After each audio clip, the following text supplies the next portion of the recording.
नमस्कार दोस्तों, मैं राजकुमार विश्वकर्मा। मेरा यूट्यूब चैनल जीके विथ राज में आप लोगों का हार्दिक स्वागत है। आज का हमारा टॉपिक है अघोष, सघोष, अल्प प्राण और महाप्राण। इस टॉपिक से हमेशा हिंदी ग्रामर से अनेक प्रश्न पूछे जाते हैं और यह टॉपिक बहुत ही सरल टॉपिक है, लेकिन लोग जो है अपना इसी पे नंबर खो के आ जाते हैं।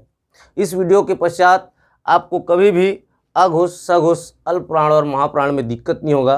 तो चलो चलते हैं अपने टॉपिक की ओर। अघोष, सघोष समझने से पहले हम पूरे वर्ण को जान लेते हैं कि हिंदी वर्णमाला में क्या क्या वर्ण है। तो देखते हैं पहले स्वर। हिंदी वर्णमाला में स्वरों की संख्या 11 है। अ, आ, ई, उ, री, ए, ओ और अ। इस प्रकार से 11 स्वर है। आप लोग सोच रहे हो कि अम और आह कहाँ गया, तो अम और आह को ना ही तो स्वर में लिया गया है और ना ही व्यंजन में, क्योंकि जब हम अम का उच्चारण करते हैं तो स्वर का भी उच्चारण आ रहा है और व्यंजन का भी उच्चारण आ रहा है। जैसे अम, तो इसमें अ का भी उच्चारण हो रहा है, म का भी उच्चारण हो रहा है। आहा, इसमें अ का उच्चारण भी हो रहा है, हा का भी उच्चारण हो रहा है। इसलिए इन दोनों को जो है अयोगवाह कहा गया है। ना ही तो इसको स्वर में लिया गया है और ना ही इनको व्यंजन में। इस प्रकार से स्वरों की संख्या है 11। दूसरा देखते हैं व्यंजन। व्यंजन को भी उच्चारण की दृष्टि से विभिन्न वर्गों में बांटा गया है। इस प्रकार से हमने भी बांट दिया है कि क वर्ग में 5 वर्ण है, वैसे ही च वर्ग में भी 5 वर्ण, ट में भी 5, त में भी 5 और प में भी 5। ये पांचों वर्ण को जो है वर्ग को स्पर्श व्यंजन कहा जाता है और इन सभी का संख्या, स्पर्श व्यंजन की संख्या कितना है? 25 है। उसके बाद है अंतस्थ व्यंजन, इसका संख्या है 4। उसके बाद है उष्ण व्यंजन, इनका भी संख्या 4 है। उसके बाद है द्विगुण या उत्क्षिप्त व्यंजन, इसकी संख्या है 2। अघोष, सघोष, अल्प प्राण और महाप्राण में जो है संयुक्त व्यंजन को नहीं लिया जाता, क्योंकि वह जो है 2 भिन्न भिन्न व्यंजनों के योग से बना हुआ है। तो चलो चलते हैं अपने ट्रिक की ओर कि अघोष को कैसे पहचानें। सबसे पहला है हमारा अघोष। नाम से स्पष्ट है, घोष मतलब कंपन या ध्वनि। अ मतलब जिसमें घोष न उत्पन्न हो उसको बोला जाता है अघोष। तो जो अपना ये स्पर्श व्यंजन है उसका प्रथम अक्षर और द्वितीय अक्षर, ये 5 वर्ण का पहला अक्षर और ये दूसरा अक्षर जो वर्ण है उसको जो है बोला जाता है अघोष। तो चलो देखते हैं कि अघोष में कौन कौन से होते हैं।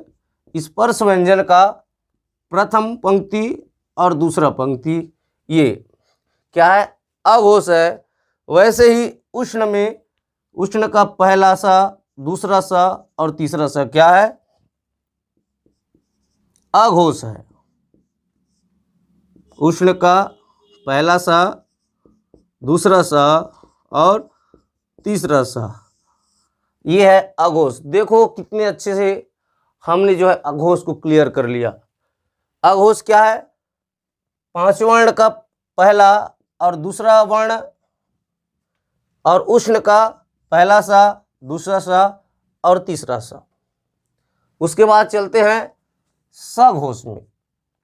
नाम से स्पष्ट है, जिस वर्ण के उच्चारण में हमारे गले में कंपन हो उसको बोला जाता है सघोष। तो जो हिंदी वर्णमाला का सभी स्वर है, 11 स्वर, वो किस में आते हैं? सघोष में आते हैं। किस में आते हैं? सघोष में।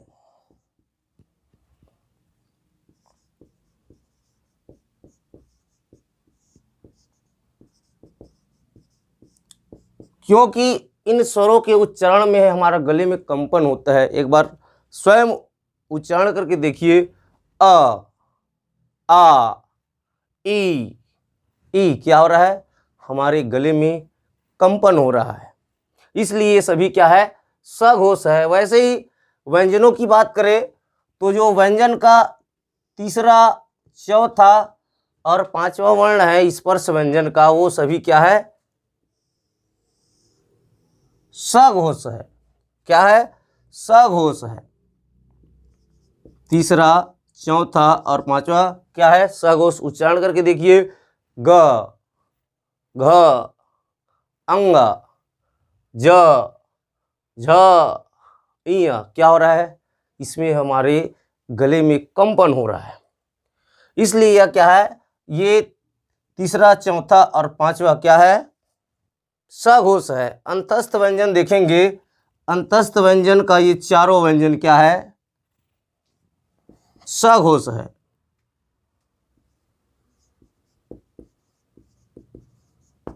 ये क्या है, सघोष है। उष्ण में पढ़े थे कि स क्या था, अघोष था, बच गया क्या था, ह। तो ये ह क्या है, सघोष है। और ये जो द्विगुण है, ये दोनों जो है क्या है, सघोष आते हैं। तो अढ़ी और अढ़ा। तो इस प्रकार से सघोष की संख्या देख सकते हैं कि सभी स्वर क्या है, सघोष है। जो स्पर्श व्यंजन का तीसरा, चौथा और पांचवा वर्ण क्या है, सघोष है। अंतस्थ व्यंजन चारों के चारों क्या है, सघोष है। उष्ण व्यंजन का ह क्या है, सघोष है।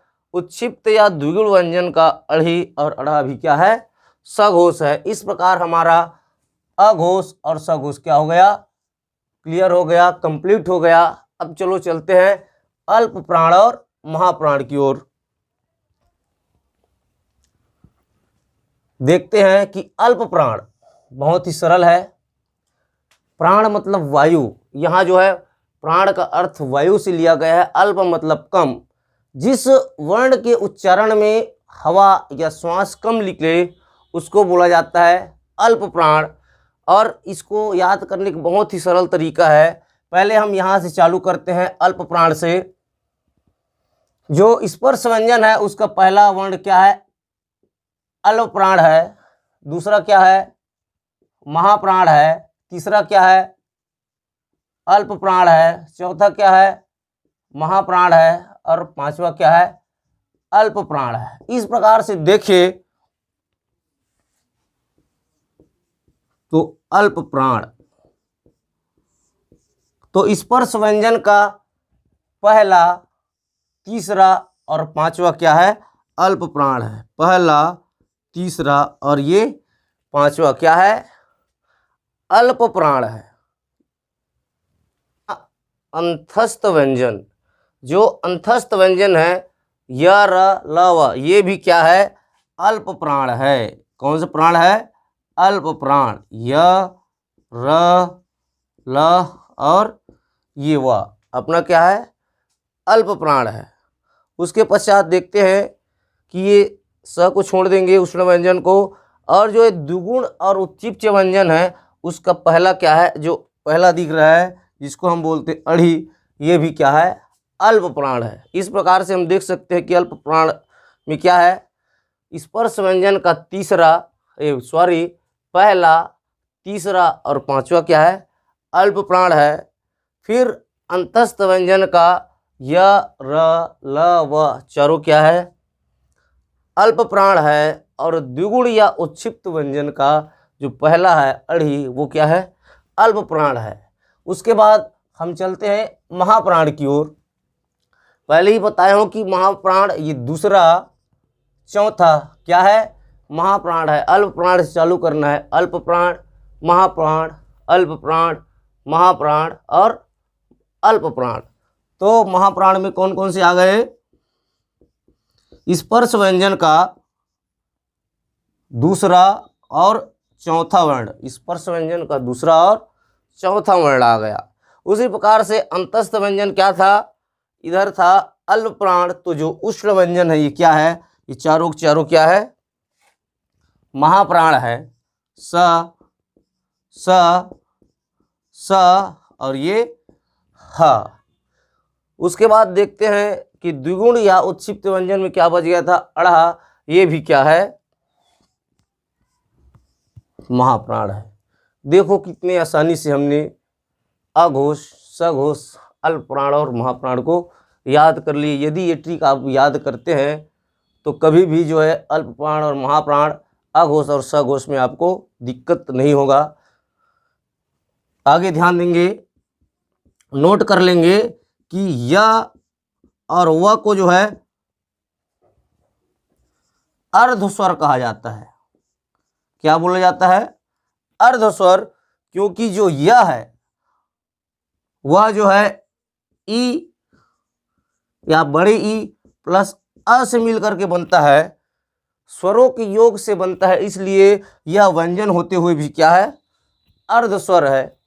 उसी प्रकार से वह, इसको हम बोलते हैं अर्धस्वर। अगला देखेंगे कि जो र है उसको जो बोला जाता है लुंठित स्वर। क्या बोला जाता है, निकाल दिया, कट कट कट। तो अगला है अपना वह जो है छोटे ऊ या बड़े ऊ के साथ अ मिलाने से बनता है, इसलिए भी जो है हम व को जो है क्या बोलते हैं, अर्धस्वर बोलते हैं। ये व्यंजन होते हुए भी क्या है, ये दोनों अर्धस्वर है। अगला है र को जो है